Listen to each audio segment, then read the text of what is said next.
In the United States, black entertainers, athletes, and celebrities often walk a tightrope. They are rewarded when they align themselves with white-dominated cultural norms and punished when they challenge them. This pattern is not new. It's been part of the entertainment and sports industries for decades. Take Sidney Poitier. In the 1960s, he was celebrated as the first black actor to win an Oscar, but he was also expected to be a safe figure for white audiences. Even at the height of the civil rights movement, he was careful about how he engaged in activism, knowing that stepping too far out of line could cost him roles. Meanwhile, Muhammad Ali, who refused to fight in Vietnam and spoke openly about racism, was stripped of his heavyweight title and vilified in the media. In the 1990s, Michael Jordan became the face of basketball corporate America. But part of his success was tied to his political neutrality, famously summed up in his alleged remark, "Republicans buy sneakers too." Contrast that with Colin Kaepernick, who knelt during the national anthem to protest police brutality. His career ended overnight, not because he couldn't play, but because he refused to conform. We see this pattern in entertainment too. Will Smith was Hollywood's golden boy for decades, known for his clean-cut image and box office appeal. But the moment he stepped outside of expectations, reacting emotionally in a space that demanded he remain composed, his career took a major hit.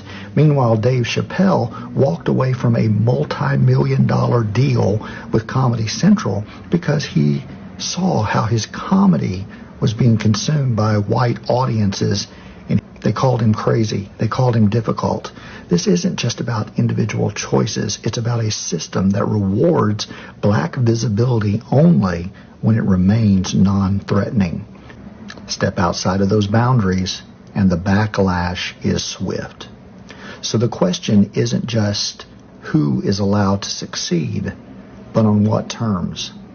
Until black celebrities can exist in their full humanity without being punished, America's celebration of diversity remains conditional at best.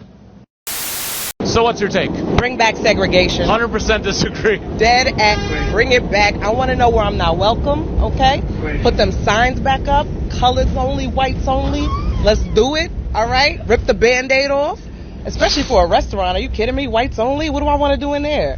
What they got? Mashed potatoes? Mayonnaise? Hot dogs? Colors only? We got seasoning. Turmeric. Paprika. Okay, I like this. Okay. You were saying that the black excellence. Absolutely. The segregation is to get the colored excellence. Okay. Okay. What's the playlist in the whites only spot? They playing Carrie Underwood and Kid Rock. We playing Babyface and Diggable Planets. Ain't no overhead lighting. What are you talking about? Wait, where am I going? Colors. Hell yeah. Look at his hair. Talk about where am I going. That's the problem with North Africans. That's what I'm talking about. Hell yeah. I'm in. 100% agree. Let's go. Talk about where I'm going. Oh, man. Yeah. What happens to you in the summertime? Where are we putting the Italians? Listen. I just want to know. I don't need their food. I don't like tomatoes. So they're going on the white side. Black people spend over $1 trillion a year. I would love for the government to force us to spend it on our own people. This is very good. Yeah. I like this a lot. I brought you over to the side. And the black airplane? Oh, come on. The Soul Plane, baby. I want to be on Soul Plane. Yes, it's going to be noisy on there, but that's what noise cancellation headphones are for. You know what I'm saying? And they're going to have all the good movies? All the good movies. All the good music. Oh, man. And while we at it, bring back sundown towns. They never left, but... What's that? Well, a sundown town was back in the day during Jim Crow, where black people weren't allowed to be in a town after the sunset.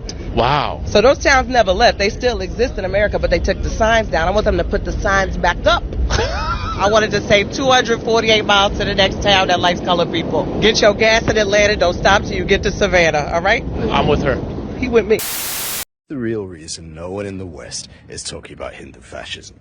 It's because caste, the root of Hindu fundamentalism, is the same thing as white supremacy. The two systems fit together so neatly And nobody wants to rock that boat. The RSS knew it. They saw the British as cousins. They did not oppose colonialism.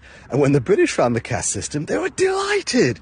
A system of racial hierarchy that predated them by several thousand years.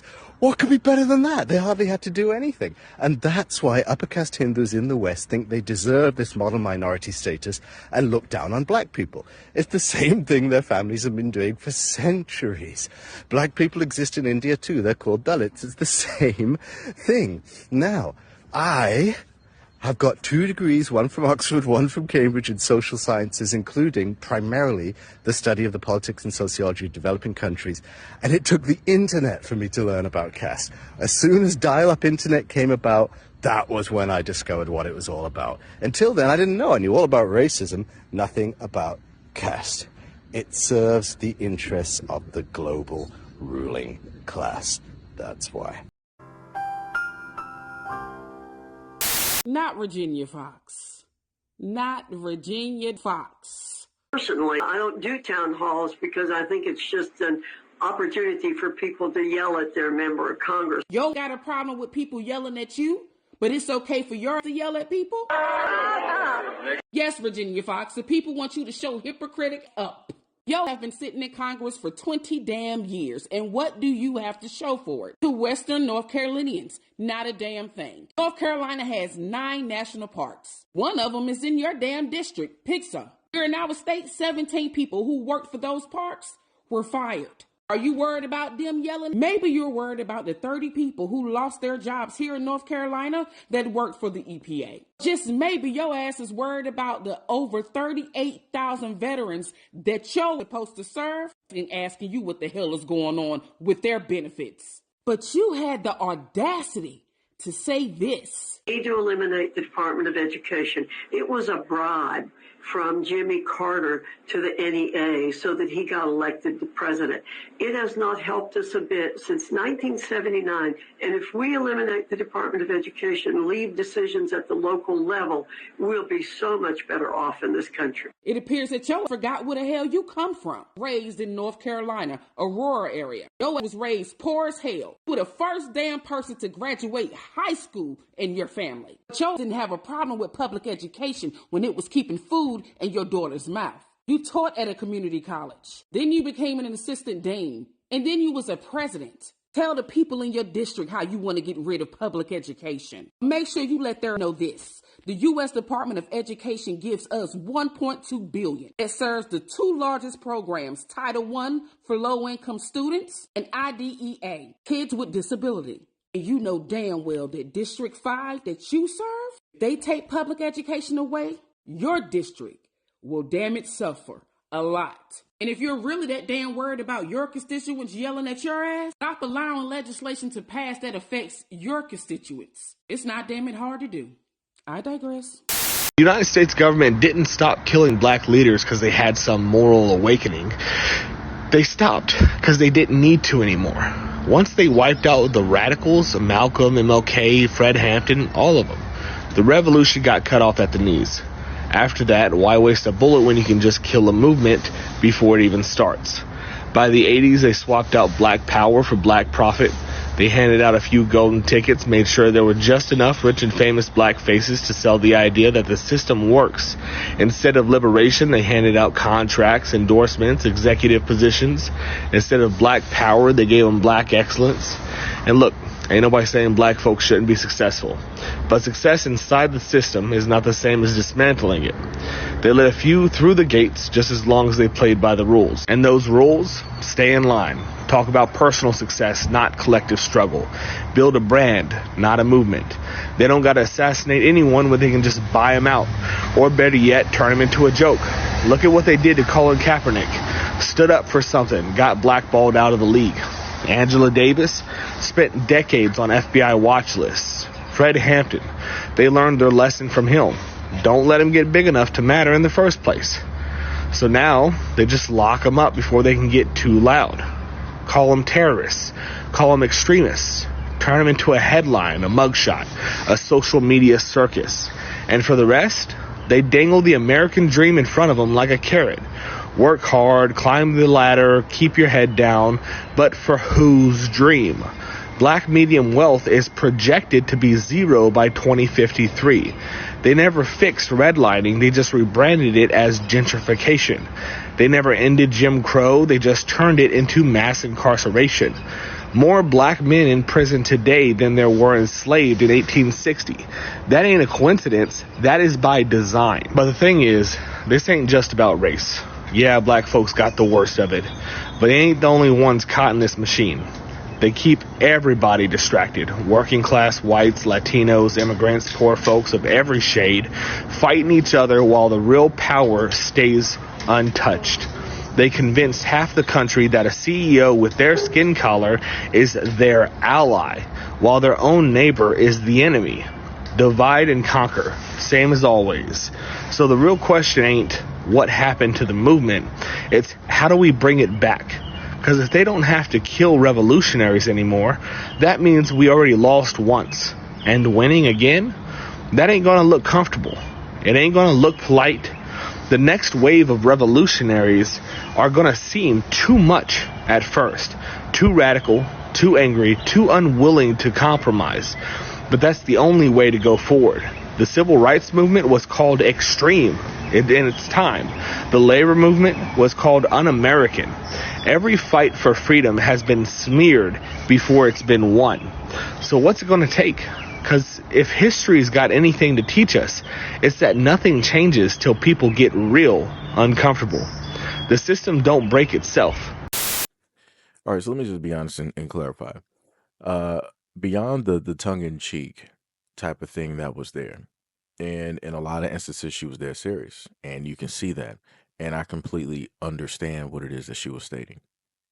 The main important point that a lot of people don't want to pay attention to is the fact of the way that black people just so happen to spend. Black people will literally spend with every other community, spend money on every other community, versus specifically putting those hundreds of millions or billions, or in some instances, trillions, into the black community and allowing that to circulate before it moves out of said community. That means by way of farmers markets, dealing with the black farmers directly out there, depending on what area you're in, maybe down south or wherever. That also depends on the businesses, black owned, either brick and mortar or online. That means the mom and pop shops, the markets, the restaurants, black clothing, maybe in some instances, cosmetic, hair, and different things like that. If black people were to spend amongst themselves before they spend with others, we would have way more millionaires, or even in instances, billionaires in the black community.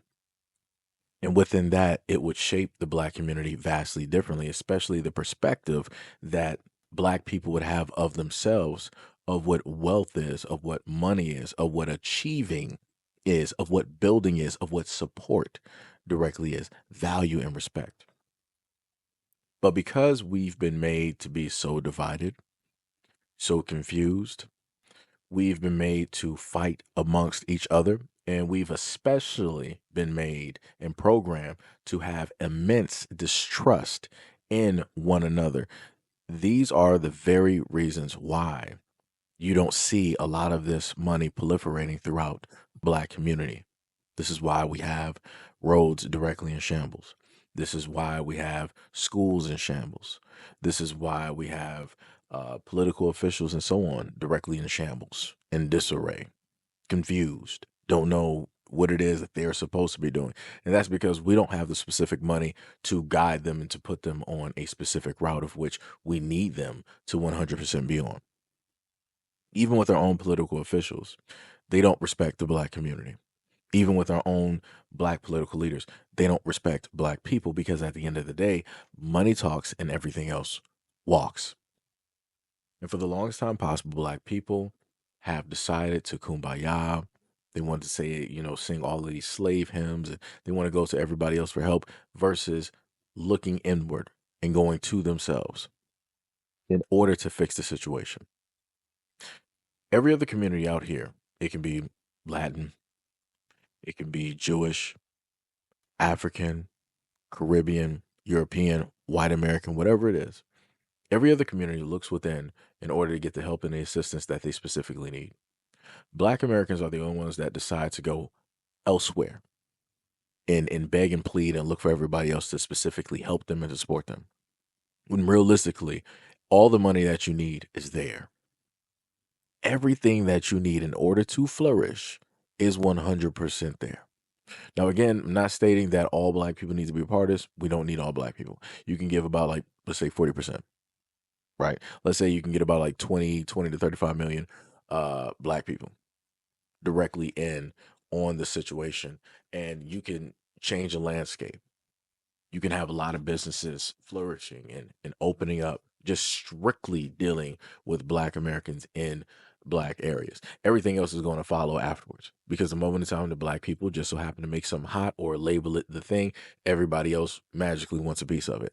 Then the big corps, oh, we want to buy into this, we want to buy the whole thing, and we'll pay you, so you're making 2 million, we'll offer you 30 million for the whole thing, 40 million, 50 million, right? They'll start doing things like that, and that's the evaluation that they know that they can easily get back, because it's worth probably 100 or 150 million, especially if you got other monies backing you and pushing you forward and propelling you along with advertisements, commercials, and all these other things.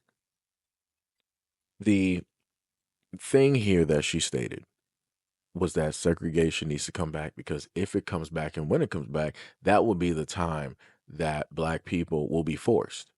And the key word is forced, because at this moment in time, black people have a lot of freedoms. Black people feel that they can do any and everything, and that they're just going to flourish and do all of these things because it is all for themselves, right? All for one. And that's it. One for all. And they feel that that is the best way to sit up there and flourish, even though every other community out here is working cohesively with one another together. And they're showing this countless times.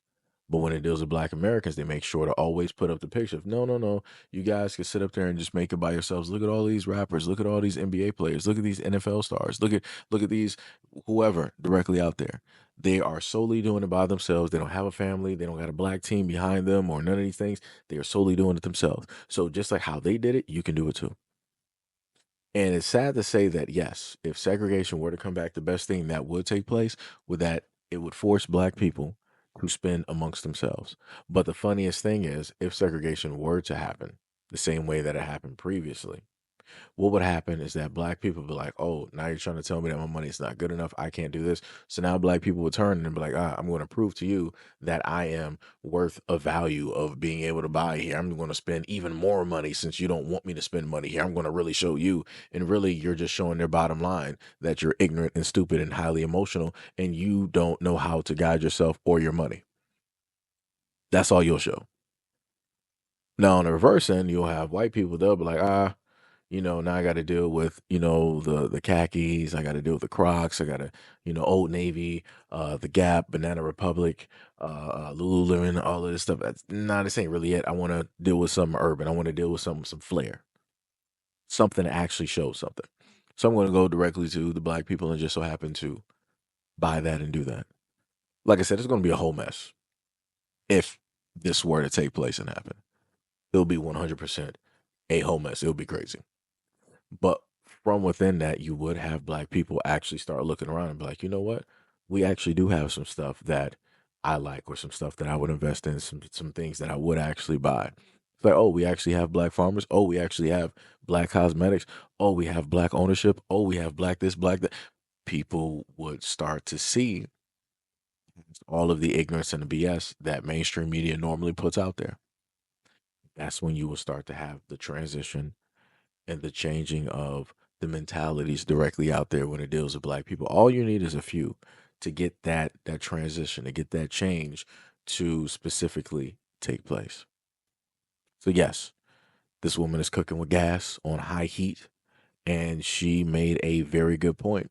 It's a sad point, but it is the truest point to this day, that the only way that black people, as at least a majority, are going to spend money with other black people, or to have that money circulating in black communities, is if the government forces black people to do it by way of segregation or other types of means. Like I said, go back and look at the past and look how black communities flourished when we specifically brought from ourselves first and, bought from other people second and third. We flourished. We were doing great. We were doing good. But anyways, let me know what you guys think about this video and everything that I stated in the comment description below. And as always, peace, love, and stay tuned for the next video.